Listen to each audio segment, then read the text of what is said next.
Si on veut connaître encore mieux Charles Pasqua, je conseille la lecture du 2e tome de ses mémoires paru aux éditions du Seuil. Alors ça s'appelle Ce que je sais. Et puis le sous-titre pour ce 2e tome, c'est Un magnifique désastre, 1988-1995. Je me suis fait une réflexion, vous me direz si elle est juste ou totalement erronée en lisant ce livre, c'est que après tous ces efforts, après avoir investi autant dans la vie publique française et après tous les efforts que vous avez pu faire pour, je pense notamment à Jacques Chirac, se retrouver de temps en temps avec une cascade d'ennuis devant soi, est-ce que tout ça en valait la peine, Monsieur Pasqua ? Ce qui compte dans la vie, c'est de rester fidèle à ses convictions. Le reste, c'est l'écume des jours. Quand on fait de la politique, il faut s'attendre à recevoir des coups. Si on a l'épiderme sensible, il vaut mieux faire autre chose. Il était bien évident qu'à partir d'un certain moment, je devenais une gêne et un homme à abattre. C'est donc tout ce qui a été tenté pour m'empêcher de gêner davantage Jacques Chirac, notamment au moment des élections présidentielles de 2002. Pas d'amertume alors, du tout? Non, pas d'amertume, simplement la volonté que tout ça trouve son terme, et vous voyez que je suis serein, mais je n'ai pas l'habitude de me laisser faire. Oui, ça on le sait, mais en plus, c'est vrai. Je confirme que vous avez l'air serein. Je tiens à le confirmer. Mais c'est bien un manuel politique alors que vous avez publié. Comment ? C'est bien un manuel politique alors que vous publiez, parce que il y a des choses étonnantes. Comment certains grands hommes font des erreurs qui ont l'air minuscules comme ça, et puis ça change complètement leur destin. Alors je pense au 14 août 1994. 15 août, oui, pardon. Donc c'est l'anniversaire du débarquement en Provence, et puis Édouard Balladur, qui a toutes les chances de devenir président de la République, fait une faute, mais ça semble pas être une grosse faute, mais ça va lui coûter finalement la présidence. Oui, mais vous savez, lorsque vous vous retournez sur votre vie, vous apercevez qu'il y a eu à un certain moment un petit événement qui vous a orienté dans une voie ou dans une autre. Au moment où ça se produit, généralement, on ne s'en aperçoit pas. Moi, par contre, ce jour-là, le 15 août, je raconte, donc je rappellerai en quelques mots, effectivement, c'est la commémoration du débarquement en Provence. Ce débarquement en Provence a été notamment caractérisé par la participation massive de troupes françaises, et notamment beaucoup de soldats venus de notre empire, qu'il s'agisse de l'Afrique noire, du Maghreb, etc. Il y a 170 000 soldats originaires de notre empire qui sont venus se battre, et beaucoup, malheureusement, se sont fait tuer à la fin de l'année dans la bataille d'Alsace. Et donc, il y a la commémoration, les cérémonies, il y a les représentants de toutes les forces alliées, ça a beaucoup d'allure, il y a un grand défilé naval, Mitterrand est là et c'est lui qui préside le défilé, etc. Puis nous voyons bien qu'il n'est pas au mieux de sa forme.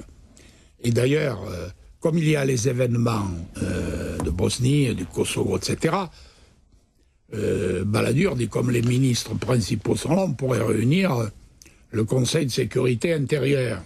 Il le dit à Mitterrand, qui dit d'accord, et Mitterrand préside ce Conseil de sécurité où sont arrêtées un certain nombre de mesures. Puis Mitterrand souffre, et il dit à Balladur, je vais être obligé de rentrer à Paris, vous présiderez la suite des cérémonies, ce que fait Balladur, sans problème. Mitterrand s'en va, et puis l'après-midi, il y a une conférence de presse.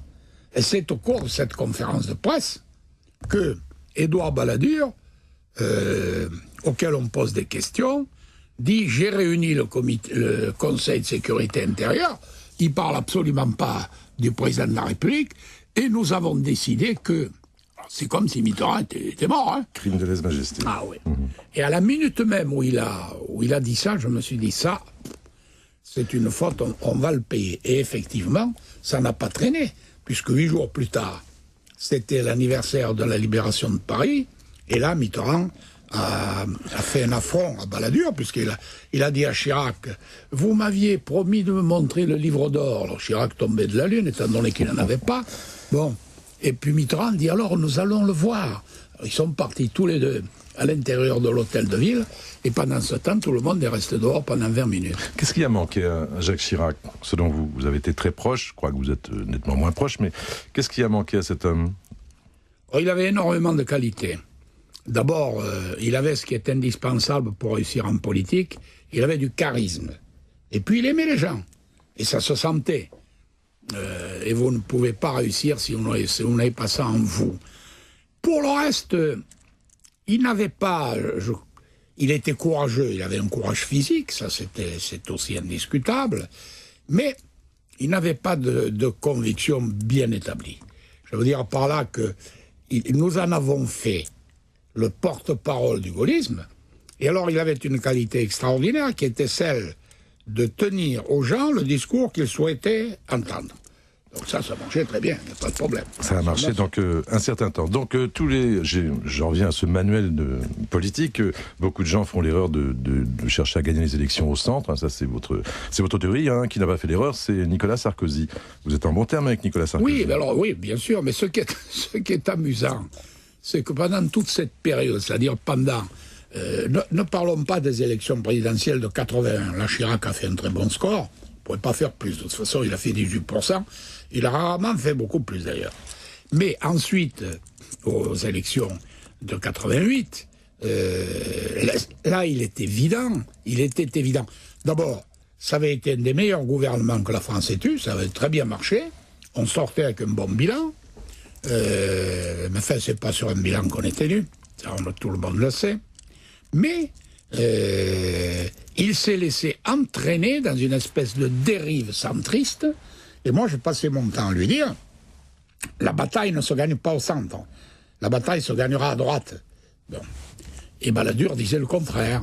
Et avec Balladur, il y avait Juppé et il y avait Nicolas, qui étaient sur la même ligne. Et puis, ce qui est amusant, c'est que lors des dernières élections présidentielles, Nicolas Sarkozy a tiré les leçons de tout ce qui s'était produit. Et il a bien compris qu'il fallait livrer de bataille à droite, parce qu'il fallait ainsi priver le Front National de son électorat. Et c'est un conseil qui vaut aussi pour le Parti Socialiste, alors? Oui, avec une différence, c'est que le Parti Socialiste n'a rien à gagner au centre. Ça, c'est clair. Moi, j'ai pas de conseil à donner au Parti Socialiste, mais je suis maintenant un peu davantage dans la posture d'un observateur, un observateur engagé quand même. Bon, mais le Parti Socialiste n'aura une chance de revenir aux affaires que s'il retrouve une originalité. Et cette originalité, il ne peut la trouver qu'à sa gauche. Il ne va pas la trouver ailleurs. C'est pas avec un accord éventuel avec Bayrou, etc. Ça, c'est une vieille lune. Mais ça ne peut déboucher sur rien. Un tout petit mot pour finir, Monsieur Pasqua, sur votre ami Marchiani, par exemple. Est-ce qu'à votre avis, le président de la République va le gracier en fin d'année? Je crois que tout le monde s'y attend. Je crois que le président de la République a l'intention de le faire. À quel moment? Je pense probablement avant la fin de ce mois. Donc, gracier, ça, c'est un autre problème. Ça sera probablement autre chose, c'est-à-dire une diminution de peine. Enfin, je pense que c'est plutôt comme ça. Et je pense que ce sera normal, parce qu'il a rendu de grands services au pays, et ce serait normal d'en tenir compte. Et un tout dernier mot, votre coup d'œil sur la menace terroriste qu'on évoque depuis hier sur la France. La menace terroriste, moi je ne parlerai pas de celle-là, je n'ai pas d'autres renseignements que ceux que vous donnez vous-même lors de vos informations. La menace terroriste, elle existe toujours, c'est clair. Bon, je pense que la police, en ce qui la concerne, fait bien son travail de surveillance des milieux dont peuvent provenir un certain nombre d'éléments tentés par une action violente. Ce travail se fait bien et on surveille comme il faut, voilà. Mais on n'est jamais tout à fait à l'abri, hein. Faut bien se le dire. Alors ça, honnêtement, c'est vrai que ça n'a pas l'air d'être, comment dirais-je, la revendication n'a rien du classicisme. Parce que généralement, les revendications ou les menaces commencent par l'invocation d'Allah, au nom d'Allah le miséricordieux, etc., etc. Bon, au nom du prophète, là, on n'en est pas là. On est devant une menace qui revêt davantage l'aspect d'une mise en garde qu'autre chose. Alors, venant de qui, je n'en sais rien. Je vous remercie, Charles Pasqua. J'attends avec impatience le troisième tome, donc de Ce que je sais, c'est paru aux éditions de Seuil. La deuxième tome, ça s'appelle Un magnifique désastre, 1988-1995. C'est toujours bien intéressant de revoir l'histoire après. Je vous remercie beaucoup.